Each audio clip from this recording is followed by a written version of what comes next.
जय श्री कृष्ण मित्रों। आज मैं पुनः श्रीमद् भगवद गीता का प्रथम अध्याय का 5 श्लोक 26 से लेकर 30 तक पठन करने जा रहा हूँ। आशा है इस महान ग्रंथ का, महान पुस्तक का आप श्रवण करेंगे और अपने जीवन में धारण करने का प्रयास करेंगे। पहले भी बता चुका हूँ, यह एक अद्भुत किताब है। महर्षि वेद व्यास द्वारा रचित यह धर्म ग्रंथ, यह पुस्तक हमारे जीवन के लिए बहुत ही कल्याणकारी है। सिर्फ इसके श्रवण करने से आप थोड़ा सा भी अपने जीवन में उतारने से मेरा जीवन सार्थक हो जाता है। अतः आपसे विनम्र निवेदन है कि इसको अवश्य ही सुने और भगवान के द्वारा बताए गए रास्ते पर चलने का प्रयास करें। जय श्री कृष्ण। मैं भगवान श्री कृष्ण का वंदन करता हूँ।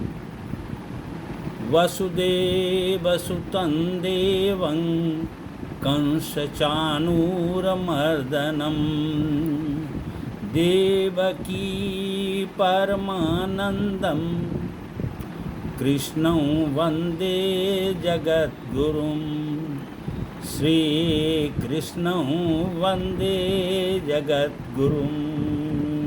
जय श्री कृष्ण।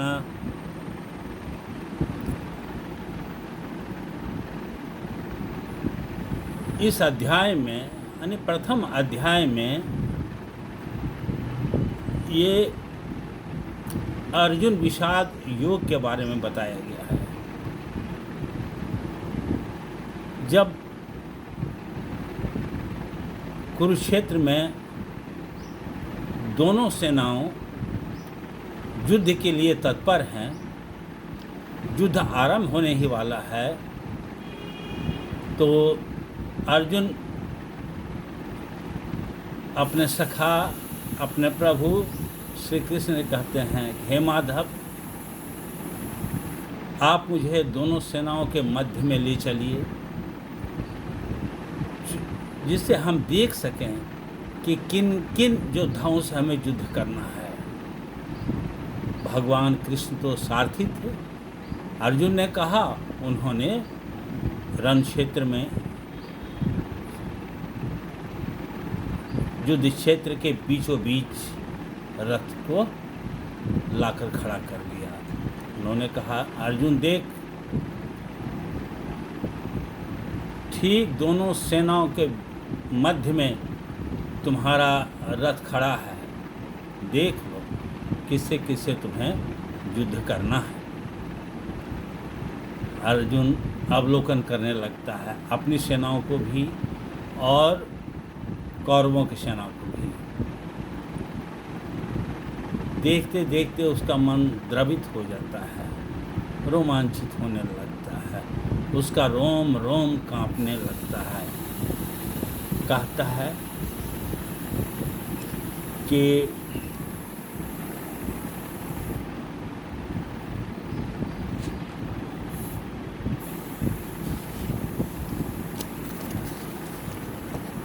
तत्रापश्यति स्थान पार्थ पितृनथ पितामहान् आचार्यान् मातुलान् भ्रातॄन् पुत्रान् पौत्रान् सखींस्तथा। वहाँ देखता है कि हमारे भीष्म पितामह हैं, हमारे गुरु हैं, हमारे मामा हैं, हमारे पौत्र हैं, हमारे पुत्र हैं और हमारे मित्र सभी हैं। सभी युद्ध के लालसा से खड़े हैं। इतना ही नहीं, ससुरान् सुहृदश्चैव सेनयोरुभयोरपि तान् समीक्षय स कौन्तेयः सर्वान् बन्धूनवस्थितान् कृपया पर्याविष्टो विषीदन्निदं ब्रवीत्। अर्जुन उवाच दृष्ट्वं स्वजनं कृष्णं युत्सं समुपस्थितं सीदन्तिमं गात्राणि मुखं च परिशुष्यति वेपथुषश्च शरीरे मे रोमहर्षजायते गाण्डीवं सन्त्रस्ते हस्तात् त्वक्चैव परिद्यहते न च शक्नोम्यवस्थातुं भ्रमतीव च मे मनः। अब यहाँ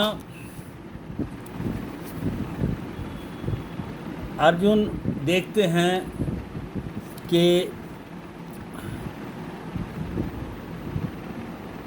सभी तो हमारे चाचा हैं, ताऊ हैं, आचार्य हैं, भूमिश्रवा जो पिता के समकालीन के हैं, हमारा मित्र अश्वत्थामा है, मेरा भाई दुर्योधन है, उसका पुत्र लक्ष्मण है, सभी युद्ध की लालसा से खड़े हैं और हमें इन लोगों से युद्ध करना है। हम अपनी सेना की ओर देखते हैं, सभी मेरे हितैषी हैं, सभी मेरे बंधु बांधव हैं, सभी इस युद्ध के लालसा में आए हुए हैं, सब मारे जाएंगे। अब कहता है तान् समीक्ष्य स कौन्तेय सर्वान् बन्धुवस्थितान् कृपया पर्याविष्टो विषीदन्नब्रवीत्। अब अर्जुन करुणा से भर जाता है, उसे विषाद हो गया, करुणा से भर जाता है। करुणा भी एक तरह का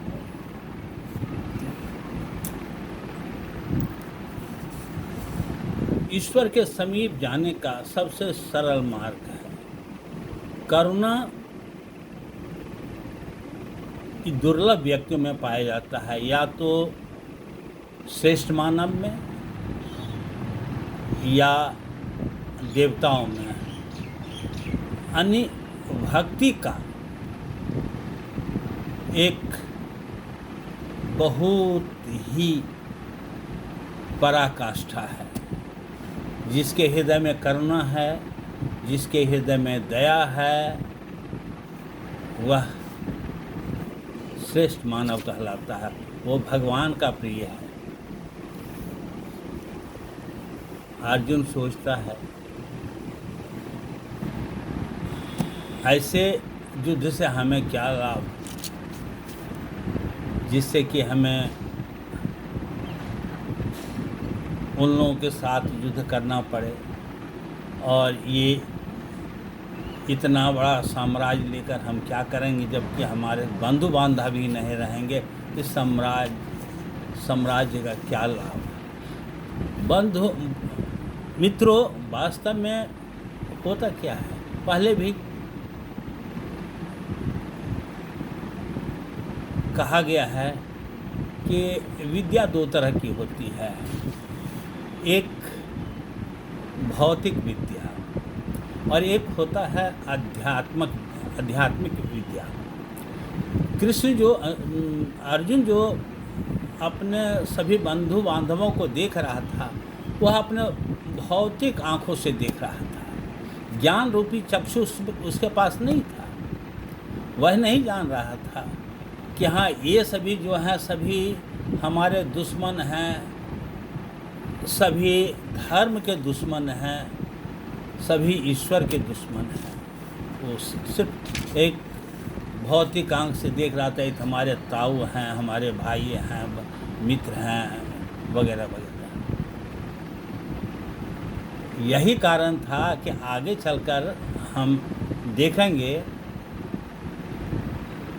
कि भगवान ने जब ज्ञान रूपी चक्षु दिया है, उसके भौतिक नेत्र को हटाकर चक्षु, ज्ञान रूपी चक्षु को दिया है, तब अर्जुन गांडीव उठाता है और युद्ध करता है। अभी तो उसके गांडीव, प्रिय गांडीव उसके हाथ से सरक रहा है, उसके सारे शरीर शिथिल हो रहे हैं, सारे अंग कांप रहे हैं। युद्ध के लिए वह कदापि तत्पर नहीं है। लेकिन आगे के अध्याय में, दूसरा अध्याय में हम पढ़ेंगे, हम देखेंगे, हम सुनेंगे कि भगवान ने किस तरह से अर्जुन को दिव्य ज्ञान दिया। उन्होंने समझाया कि जिसे तुम अपने बंधु और बांधव को देख रहे हो, वास्तव में वे तुम्हारे बंधु बांधव नहीं हैं, अन्यथा तुम किसी को मार सकते हो। यह तो अमर है, इसने साथ दिया है, अधर्म का साथ दिया है, इसलिए इन लोगों का विनाश अवश्य होना चाहिए। दोस्तों, मेरा पुनः आपसे अनुरोध है कि आप गीता का थोड़ा सा 5 मिनट निकाल करके, छोटा सा वीडियो है, निकाल करके सुनिए, समझिए और उस मार्ग पर चलने का संकल्प लीजिए। अभी जैसे करुणा, दया, यह भक्ति का एक पराकाष्ठा है। अगर हम अपने दिल में, अपने मन में दया का भाव रखेंगे, करुणा का भाव रखेंगे, चाहे वह मेरा दुश्मन ही काहे नहीं हो, मेरा हित चाहने वाला भी नहीं हो, लेकिन हम उसके प्रति द्वेष भाव नहीं रखेंगे, हम उसके प्रति करुणा का भाव रखेंगे, और यह एक प्रकार का भक्ति का चरम बिंदु है, चरम सीमा है। यही कारण है कि भगवान ने